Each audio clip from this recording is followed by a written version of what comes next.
right, ladies and gentlemen, today's poem is the new Colossus. We could run over all the other stuff that you should still be working on and be taking care of at this point in time. Hopefully you are aware of where you were supposed to be and what you were supposed to be working on. At least I hope so. I hope you're able to stay on top of things. If you have questions, certainly you can message me in Edmodo. I will be glad to get back to you as quickly as possible. We'll try to set up lots of appointments. The days, Thursday and Friday, are starting to get a little bit more crowded. Thursday is getting very crowded at this point in time in terms of meetings and individual poem conferences. There's still plenty of room for you to fit in there, either on Thursday or Friday. So let me know if you need to have a meeting. I will be glad to. If it's not this week, we can always meet next week. There will be details coming for what we will do from pretty much here until the end of the school year. I will finalize those plans. I'll finalize those plans in the couple of days ahead, because I don't really have any other options except to finalize those in the couple of days that are ahead. So all of that is still to come. Lots of stuff for us to do. But just a couple more poems. Next 2 days, there is no live class. Again, the next 2 days, no live class. We will still have a poem that will be broken down for you online. It will be available for you at YouTube, but you will not have to be here at 11. Yay. It's good news for everybody. All right, so let's take a look. Today's poem is called The New Colossus. It is by Emma Lazarus. Is anybody familiar with this poem? To start with, this is one that you may know from somewhere. You may know it from somewhere, or maybe not. So far, the only comments that have come through are no's, and I do not know. I do not know. All right, so let's read through it a couple of times, and maybe once you hear it, you'll be like, oh, wait. Maybe I do know what this is. New Colossus by Emma Lazarus. Not like the brazen giant of Greek fame, with conquering limbs astride from land to land. Here at our sea-washed sunset gate shall stand a mighty woman with a torch, whose flame is the imprisoned lightning, and her name Mother of Exiles. From her beacon hand glows worldwide welcome. Her mild eyes command the air-bridged harbor that twin cities frame. Keep, ancient lands, your storied pomp, cries she with silent lips. Give me your tired, your poor, your huddled masses yearning to breathe free. The wretched refuse of your teeming shore. Send these, the homeless, tempest-tossed, to me. I lift my lamp beside the golden door. All right, so maybe this is starting to spark some of the knowledge that you presumably have about stuff. So we'll read through it one more time and make sure that we're recognizing what it is. I see Stark already knows what this one is about. We'll leave the rest of you to think about it. Serenity is already thinking, well, wait, what does brazen mean? All right.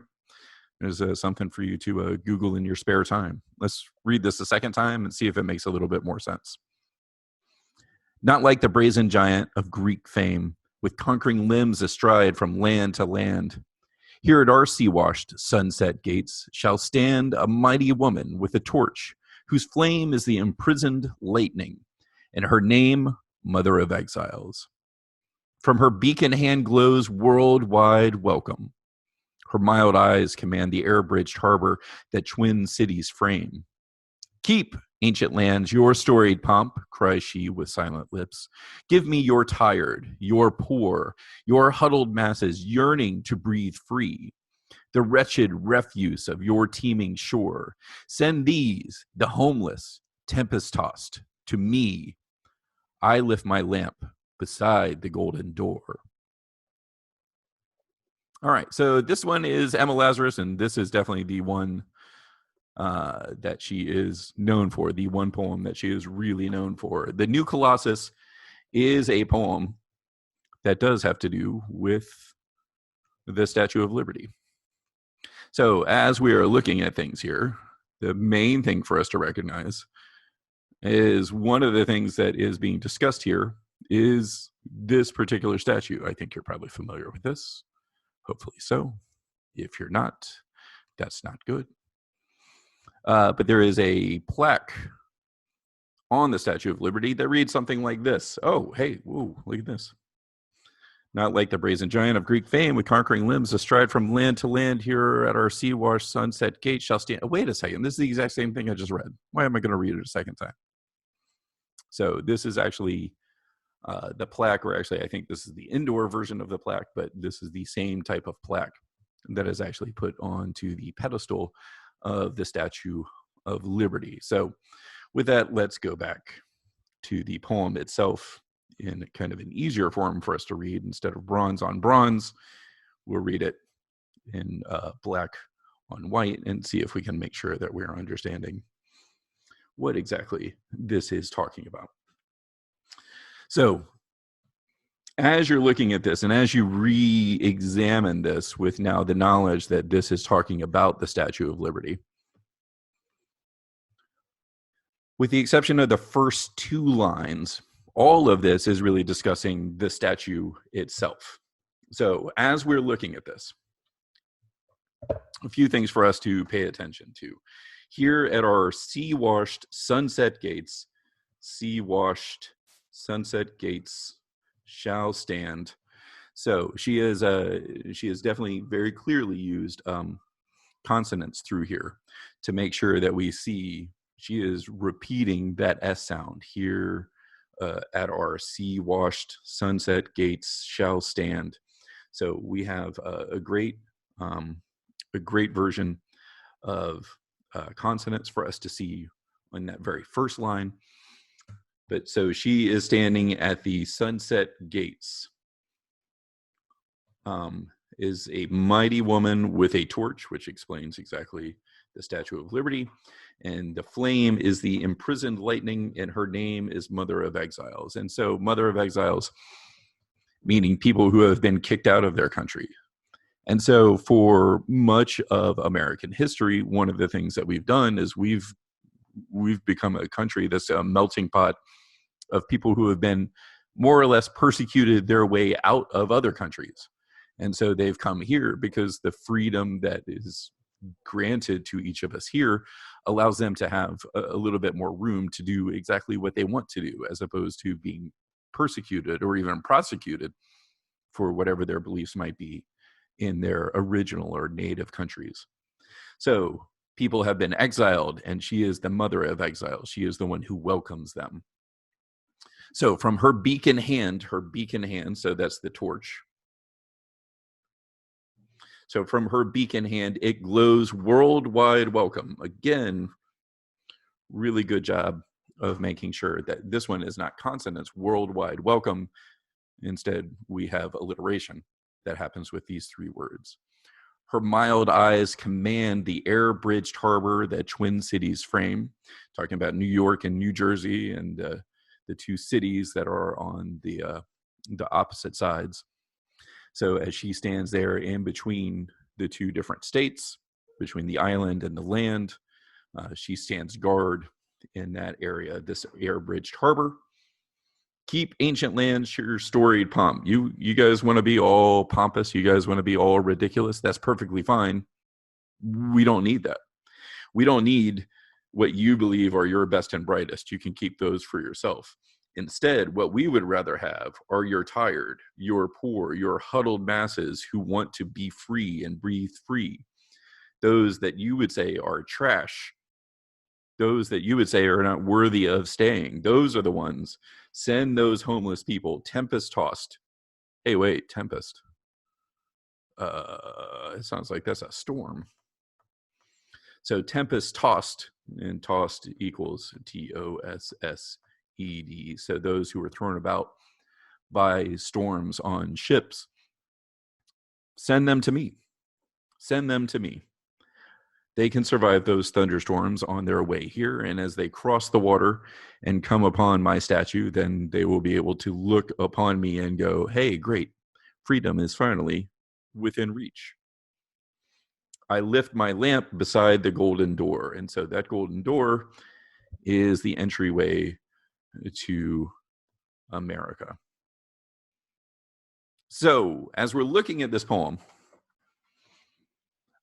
really, we got a lot of we have a lot of imagery that helps us understand, and then we also have a statue that is doing, well, human things. She is crying with silent lips, which is a couple of different things. One, it's an oxymoron. You can't both cry and be silent at the same time. And then beyond that, it's also personification.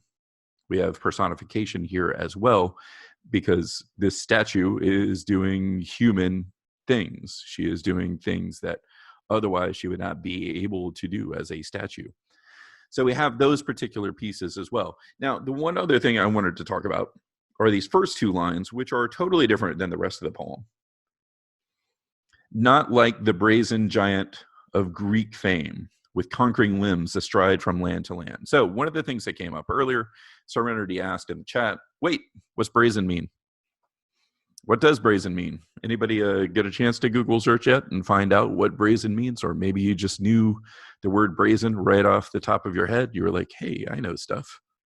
Look at me. I know lots of stuff. All kinds of stuff. Does brazen sound good? Because we could just do connotation if we can't do denotation. There is a no, another no. So Aaron has typed in all caps, conquering. So not like the conquering giant of Greek fame, with conquering limbs astride from land to land. So he's using his context clues. Well played, Aaron. Brazen would be a little bit different than conquering. Shameless. Yeah, shameless is good. Shameless is good. Thank you, Amaya. So shameless giant of Greek fame. So here, let's try to do that. So the new Colossus is the name of this poem, and the new Colossus is a descriptor for the Statue of Liberty. Of course, if there's a new Colossus, it probably means that there's also been an old Colossus. So let's see what the old Colossus would have looked like. Did I do the right one? No, that's the wrong one. Let's try to share again, because apparently I don't know how to use the share. Here, let's try this one. This is the one we want. Come on, let's go, internet. Hey, there we go. All right. Well, this is why we can't have nice statues of guys. Goodness. Some pants would have been more appropriate. Anyway, yeah. So a little bit different. If we go back to the poem and you think about the poem, he's standing astride from limb to limb, standing astride from coast to coast, and so the way that the new Colossus explains the Colossus at Rhodes, which is the first Colossus, this would be much more brazen, much more shameless, much more shameless. I personally, I think probably the Statue of Liberty is a little bit better in terms of being maybe welcoming and greeting. But back in ancient Greece, I guess this is welcome. I don't know. This doesn't feel very welcoming. I'm not really sure about that. It's not the most welcoming thing. I know for a second some of you were like, "Oh no, we're being Zoom bombed." No, that's not what's happening. That's not what's happening. Here, let's go back to the poem itself, though, and make sure that we understand why this is what it is. So, again, to go back to these first two lines and make sure that we're understanding these first two lines. So not like the brazen giant of Greek fame, with conquering limbs astride from land to land. So if that version, and the Colossus at Rhodes, I think it fell into the ocean somewhere around 226 BC. So that's 2,200 years ago that it fell into the water. Because of that,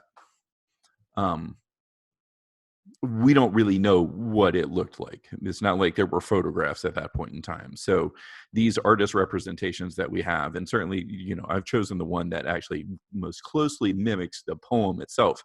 There are others where the statue, the Colossus, would have looked more like the Statue of Liberty and would have been just standing off to the side and would have had the same kind of elements in terms of having a crown, but realistically, probably not exactly the same. Not exactly the same. But to go ahead and make that contrast, this is not somebody who might be intimidating. This is not somebody who is trying to frighten people away or make them go, you know what, we don't need to go to Greece anyway. We don't need to go to Rhodes anyway. We don't need to enter that harbor. Instead, this is a statue that is much more welcoming. This new Colossus is welcoming. This new Colossus is inviting. This new Colossus wants people to come to the United States. Certainly, your point is well taken, that really there's not that many people who are coming at this point in time. But alas, the new Colossus will stand there and will wait and bide its time, just like the rest of us, unfortunately. She's probably a little bit better at it in terms of, being able to isolate in place. But she will bide her time, and at a certain point, again, she will go back to saying, give me your tired, your poor, your huddled masses yearning to breathe free, and we will have more people come and join us in this great experiment. So that's today. That's the whole thing. All right. So there's that. In the meantime, hey, make sure that you are being good to each other.